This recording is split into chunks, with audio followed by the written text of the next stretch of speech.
అనుదిన వాక్య ధ్యానాలను వీక్షిస్తున్న ప్రియాతి ప్రియమైన CSI Holy Trinity Church Bollaram సంఘ సభ్యులకు, అదే రీతిగా ఈ కార్యక్రమాల్ని వీలున్నప్పుడెల్లా ఎంతో క్రమంగా చూస్తూ ఉన్న దేశ విదేశాల్లోని మన కాంగ్రిగేషన్ మెంబర్స్ అందరికీ, స్నేహితులకు, ఆత్మీయులకు హృదయపూర్వక స్వాగతాన్ని తెలియజేస్తున్నాం. ఒక నైపుణ్యత గల కుమ్మరివాడు నీలమంటితో తాను చేయదలుచుకున్న నాణ్యమైన కుండలను, పాత్రలను ఎంతో సృజనాత్మకమైన రీతిలో రూపొందిస్తాడో, అంతకంటే ఎక్కువగా మనల్ని కూడా తన చేతితో ఎంతో ప్రాణప్రదంగా మలచి అదనంగా మనకు అనునిత్యం తోడునీడగా ఉంటూ మనల్ని కాచి కాపాడి సంరక్షిస్తూ ఉన్న మన దేవాది దేవుడు, ప్రియరక్షకుడైన యేసుక్రీస్తు ప్రభుని శుభప్రదమైన నామమున మీకందరికీ మనస్ఫూర్తిగా మా ఆహ్వానాన్ని పలుకుతూ ఉన్నాం.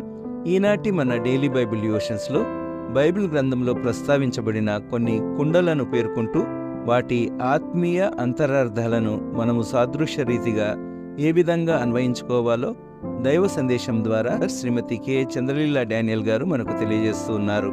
Some of the parts mentioned in the Bible and their spiritual interpretations పై మనము కాసేపట్లో దైవ సందేశాన్ని వినకమునుపు జిగటమంటితో మనల్ని నిర్మించిన క్రీస్తు ప్రభు మనల్ని చల్లగా చూసేలా ఈ ప్రార్థనా గీతాన్ని విందాం.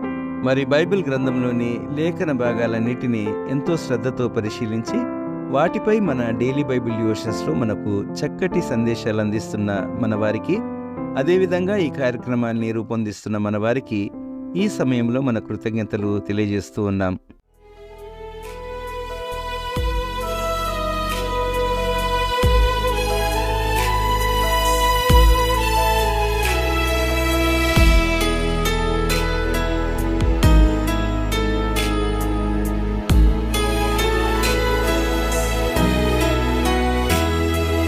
కుమ్మరి ఓ కుమ్మరి, జగతుత్పత్తిదారి,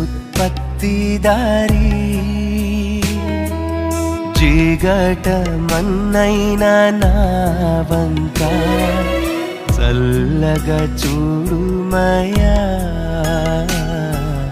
చల్లగా చూడుమయా.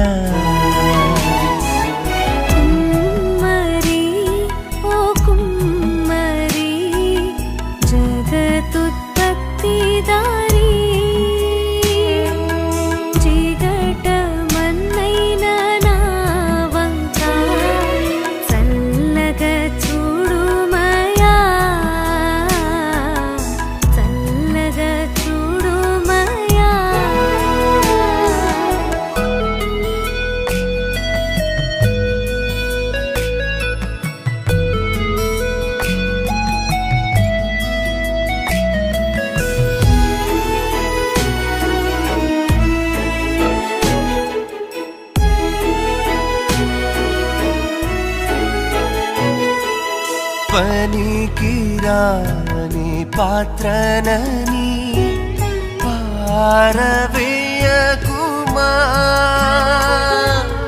పొంగి పొరలు పాత్రగా నన్ను నింపుమా. సువార్తలోని పాత్రలన్నీ శ్రీ యేసుని పొగడుచుండా,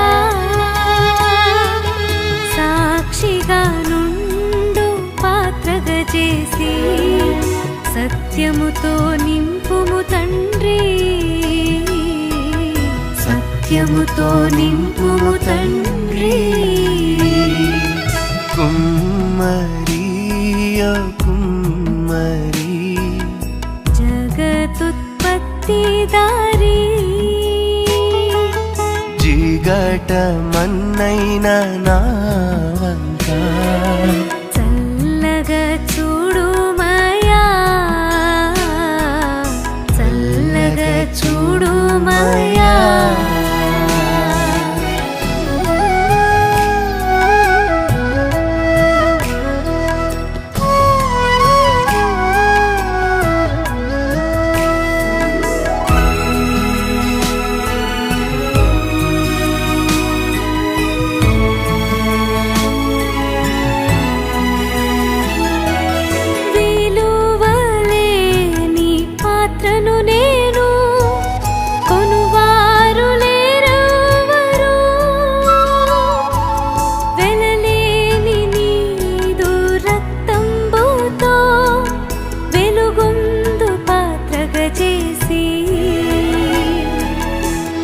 ఆటంకముల నుండి నన్ను తప్పించి ఎల్లప్పుడూ కావుమయ్యా. పగిలి ఉన్న పాత్రను నేను సరిచేసి వాడుమయ్యా, సరిచేసి వాడుమయ్యా. కుమ్మరి ఓ కుమ్మరి, జగదుత్పత్తిదారి, జిగటమన్నైన నా వంక చల్లగా చూడుమయ్యా, చల్లగా చూడుమయ్యా.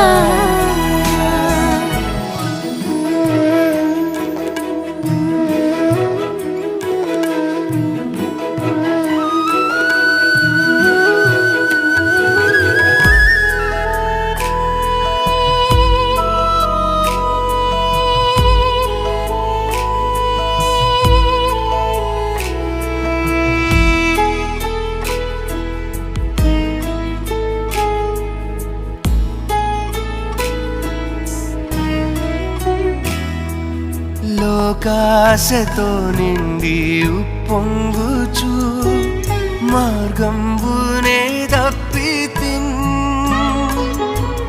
మనుషేచ్ఛలన్నీయు స్థిరమనుచూనే మనశ్శాంతి కోల్పోతిని. పోగొట్టుకున్న పాత్రయనుచు పరుగెత్తి నేను పట్టితి. ప్రాణంబు నాలో ఉన్నప్పుడే నీ పాదంబుల్ పట్టితిన్, నీ పాదంబుల్ పట్టితిన్. కుమ్మరి ఓ కుమ్మరి, జగదుత్పత్తిదారి, జిగటమన్నైన నా వంక చల్లగా చూడుమయ్యా, చల్లగా చూడుమయ్యా. కుమ్మరి ఓ కుమ్మరి, జగదుత్పత్తిదారి, జిగటమన్నైన నా వంక చల్లగా చూడుమయ్యా, చల్లగా చూడుమయ్యా.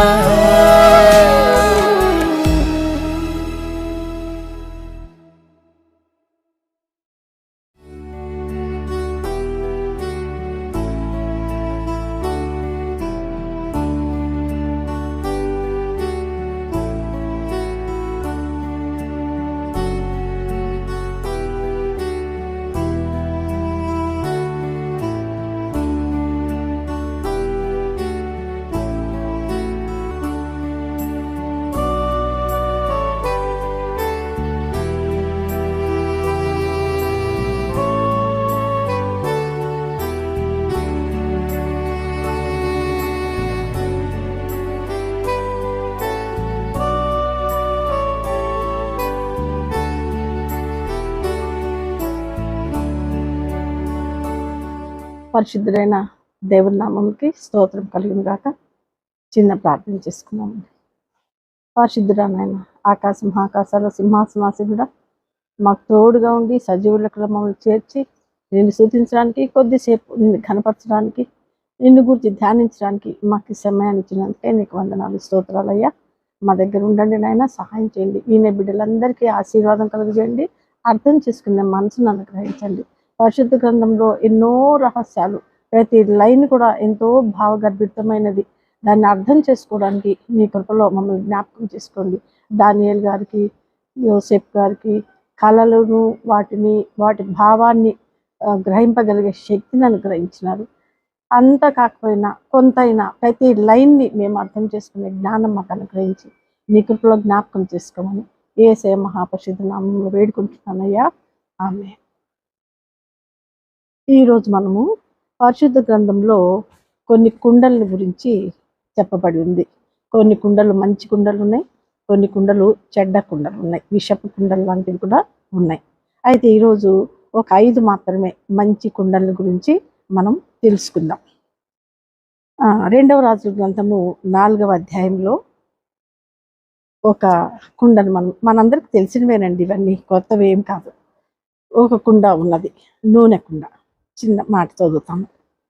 అంతటా ప్రవక్తల శిష్యుల్లో ఒకని భార్య, ప్రవక్త యొక్క శిష్యులలో ఒకని భార్య. యేసయ్య ఉంటే ఆయన వెనక ఎంతో గుంపు ఉంటుంది, అట్లనే ప్రవక్తలు కూడా ఉంటే వాళ్ళ వెనక కొంతమంది శిష్యులు ఉంటారు. ఎలీషా గారికి గెహాజీ ఉన్నారే, ఆ విధంగా ప్రవక్తల శిష్యుల్లో ఒకరి భార్య, నీ దాసుడైన నా పెనిమిటి చనిపోయిను, అతడు యెహోవా యందు భక్తి గలవాడై ఉండనని నీకు తెలిసే ఉన్నది.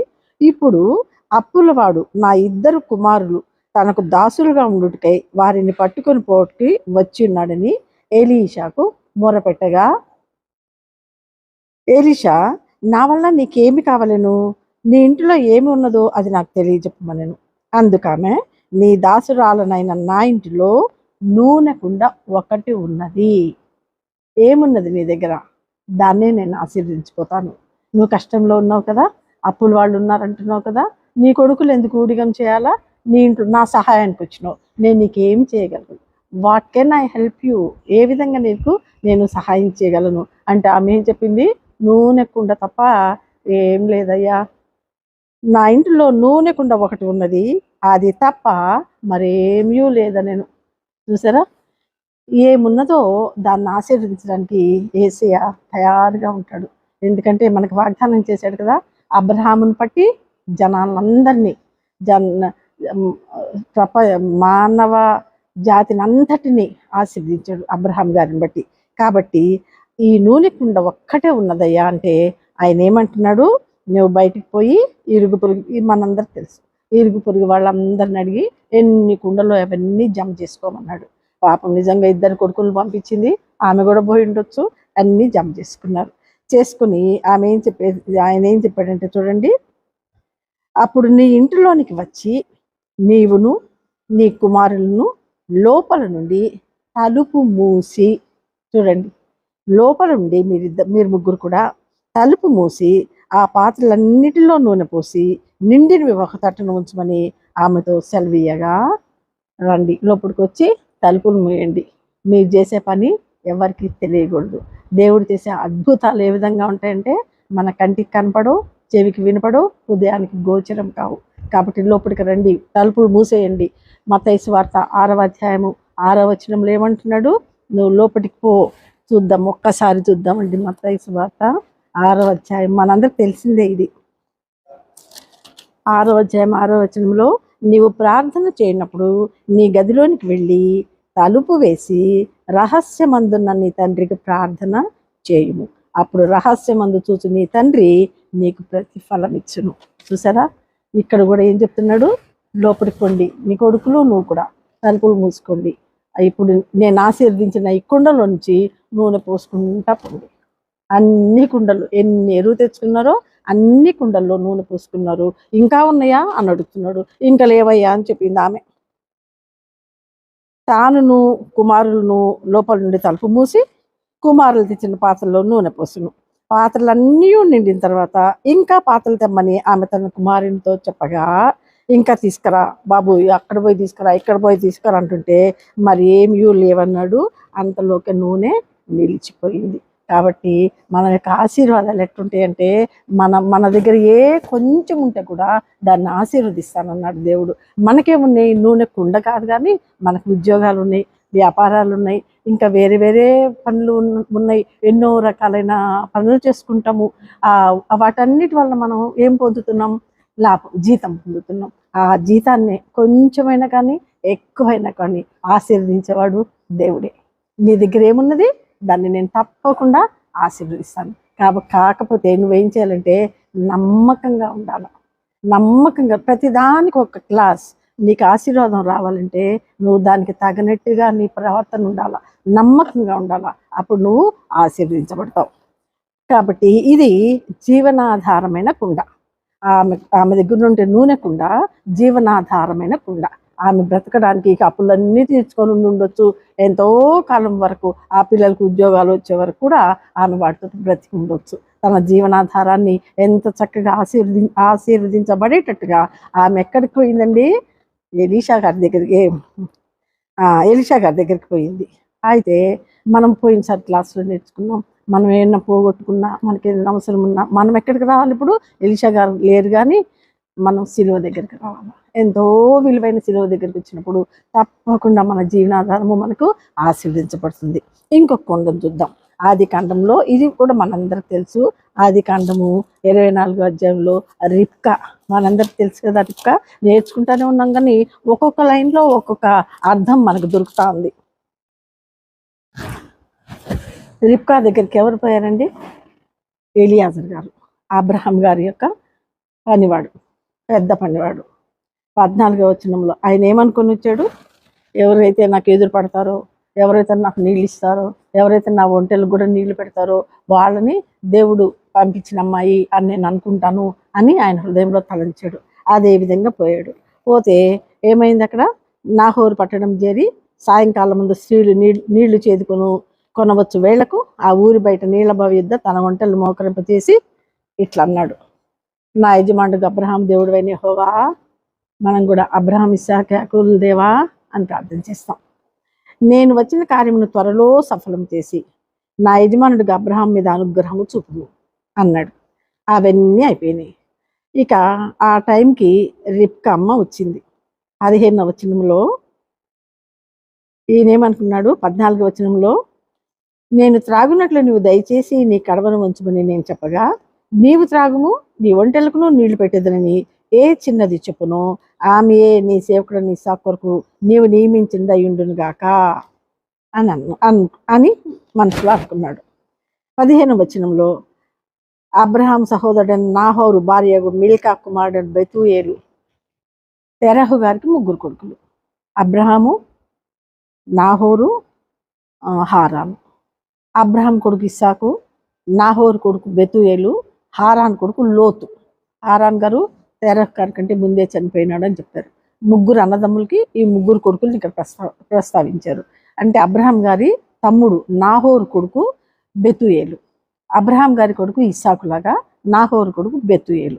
ఈ బెతూయేలుకి పుట్టిన రిబ్కా అంటే అబ్రహాం గారికి మనమరాలు, తమ్ముడు మనమరాలు అనమాట. ఆయనకు కూడా మనమరాలు అవుతుంది. ఈ అమ్మాయి కడవ, ఒక కుండ భుజం మీద పెట్టుకొని వచ్చింది. ఆ చిన్నది మిక్కిలి చక్కనిది, ఆమె కన్యక.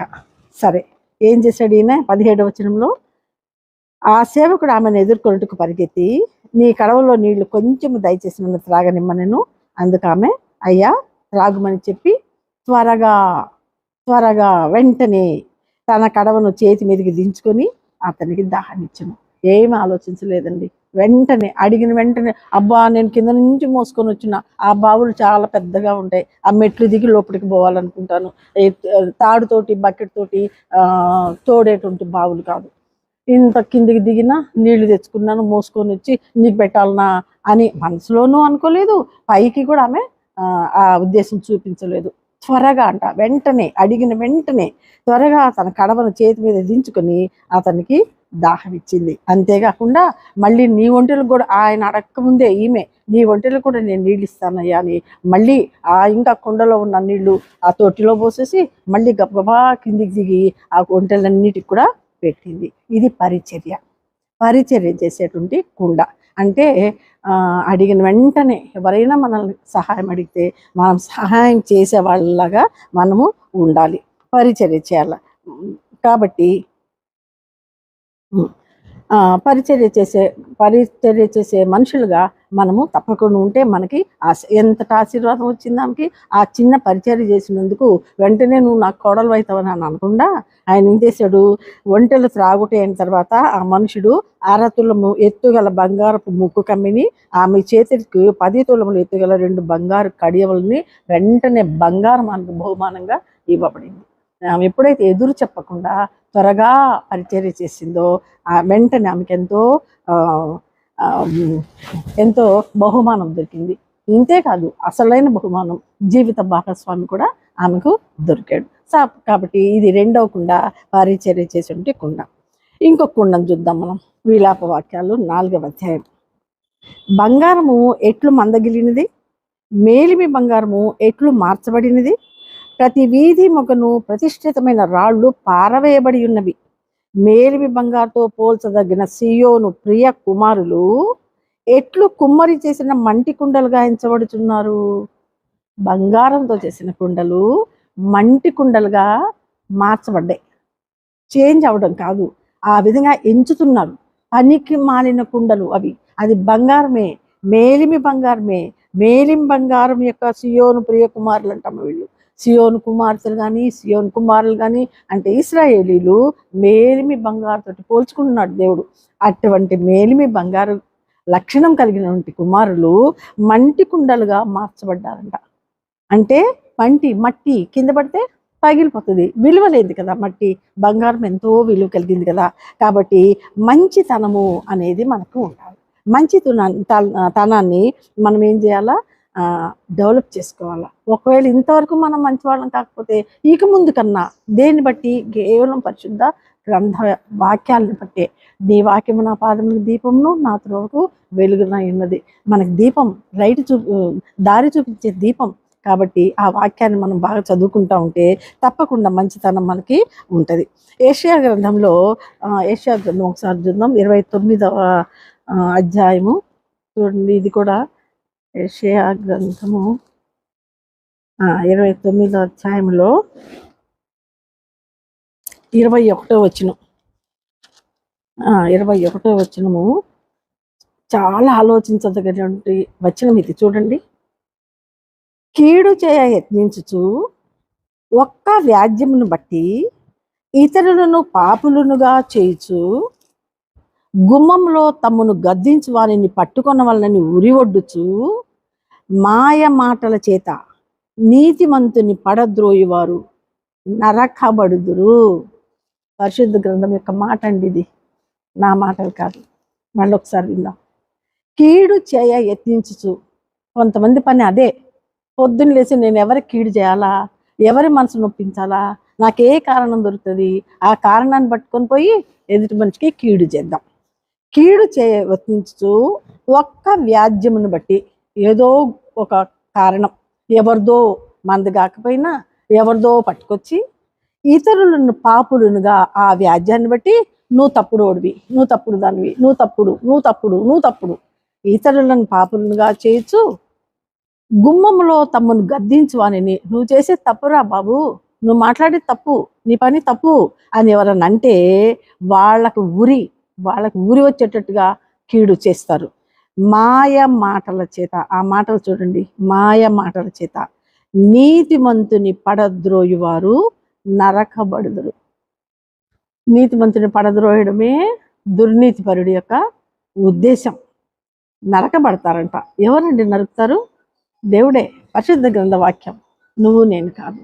గ్రంథవాక్యంలో దేవుడు చెప్తున్నాడు నరకబడుదురు అని చెప్తున్నారు. చాలా జాగ్రత్తగా మనము దేవుని వాక్యాలని మనము అనుసరిస్తూ ఉండాలి. కాబట్టి మంచితనం ఎటువంటిదంటే బంగారము వెండిని పోల్చింది అయి ఉంటుంటుంది. ఎందుకంటే అవి వెలువగలిగినాయి కదా, అందు గురించి. అటువంటి మంచి లక్షణం కలిగిన వాళ్ళు అటువంటి మంచి లక్షణాన్ని మనం మంటి కుండలుగా మార్చడానికి వీలు లేదనమాట. ఇదొక కుండ. మొదటి కుండ జీవనాధారమైన కుండ, రెండవ కుండ పరిచర్య చేసే కుండ, మూడవ కుండ బంగారు కుండ. బంగారాన్ని ఇంకా మెరుగు పెట్టుకోవాలి, కానీ మనకుండే బంగారు వస్తువులు కూడా అప్పుడప్పుడు నల్లగా అయితే కుంకుడు కుర్చులు వేసి కడగడము ఏదో చేస్తాం మనం, మెరవాలన్నట్టుగా. ఆ విధంగా మెరుగు పెట్టుకోవాలి, కానీ దాన్ని మంటి కుండగా మార్చడానికి మాత్రము వీలు లేదు. ఇంకొక కుండను చూద్దాము. సామెతల గ్రంథము 4వ అధ్యాయంలో చూద్దాం ఒక కుండని. సామెతలు 4వ అధ్యాయంలో ఒక కుండ ఉందండి.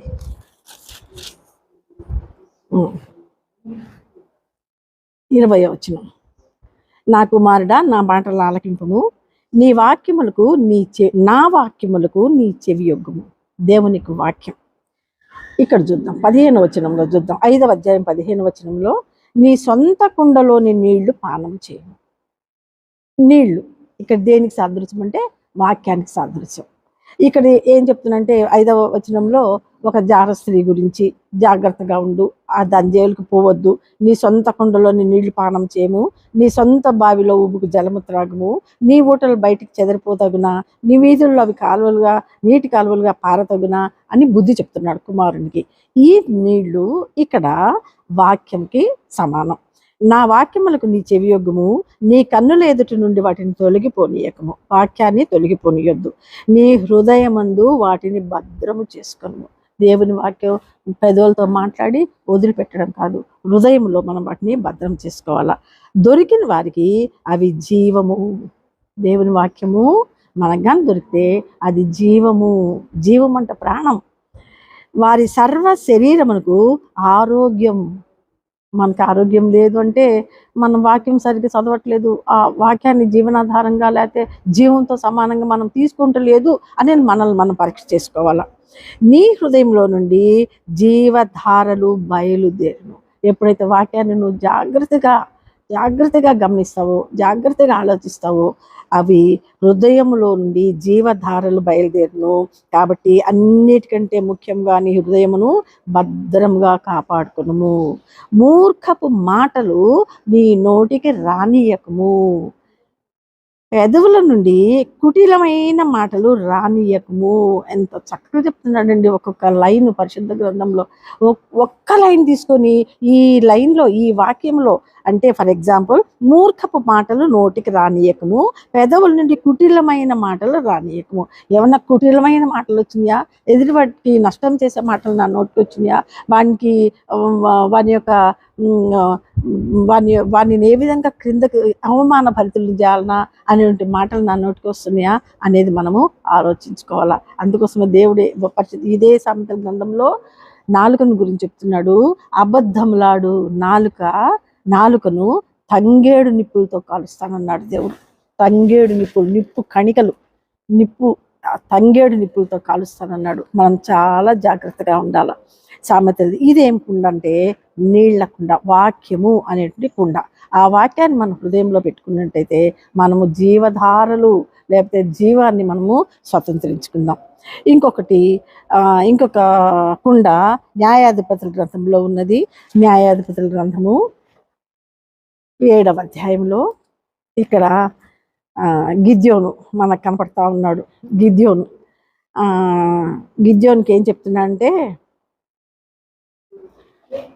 గిద్యోను ఆ కళ వివరమును దాని తాత్పర్యమును విన్నప్పుడు అతడు యెహోవాకు నమస్కారం చేసి ఇశ్రాయేలు దండులోనికి తిరిగి వెళ్ళి, లెండి, యెహోవా మిద్యానీయుల దండుని మీ చేతకు అప్పగించుతున్నారని చెప్పి ఆ 300 మందిని 3 గుంపులుగా చేసి బూరను, మట్టి కుండను, ఆ కుండలలో దివిటీలను ప్రతి వాని చేతికిచ్చి వారితో ఇట్లా, నేను వారి దండు కొనకపోతున్నాను, నేను చేయనట్లు మీరు చేయవలను. నేనును నాతో ఉన్న వారందరూ బూరలు ఊదినప్పుడు మీరును దండుపాళెం అంతటి చుట్టూ బూరలు ఊదుచు యెహోవాకును గిద్యోనుకును విజయము అని కేకలు వేయవాలని చెప్పాడు.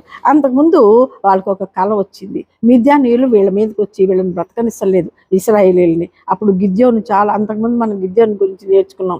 ఆయన కొండల చాటు నుండి ఎవరు దొళ్ళగొట్టుకుంటా ఉన్నాడు, వాళ్ళకు కూడా వచ్చి అన్ని తినేస్తారోనని. అయితే గిద్యోను వచ్చినప్పుడు ఒక అతని కళ వచ్చింది. ఆ కళ చెప్తున్నాడు.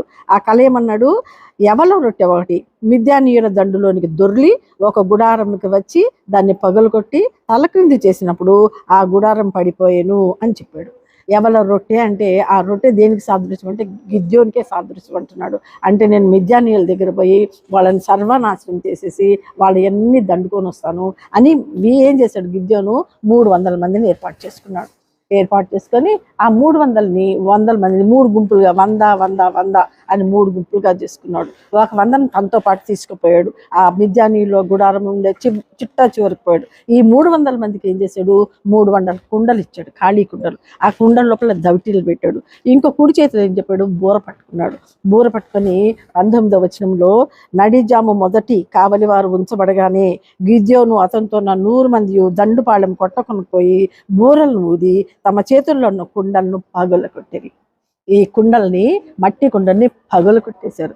ఎప్పుడైతే పగలగొట్టేశారో నేను అనుకుంటే దివిటీలు కూడా కింద పడి ఉంటాయి. వెంటనే దివిటీలను చేతిలో పట్టుకున్నారు, కుడి చేతిలో బూరలు పట్టుకున్నారు. అందరూ ఒకటేసారి బూరలు ఊదారు. ఊదినప్పుడు మిద్యానీయులు భయపడిపోయి పరిగెత్తి పారిపోయినారు. వాళ్ళ ఊరంతా వీళ్ళు దోచుకున్నారు. అంటే మన దగ్గర ఉండే కుండల్ని మనము పగలు కొట్టినట్టయితే మనము విజయం సాధిస్తాం. ఇక్కడ ఉండేవి ఈ కుండలు విజయానికి గుర్తు.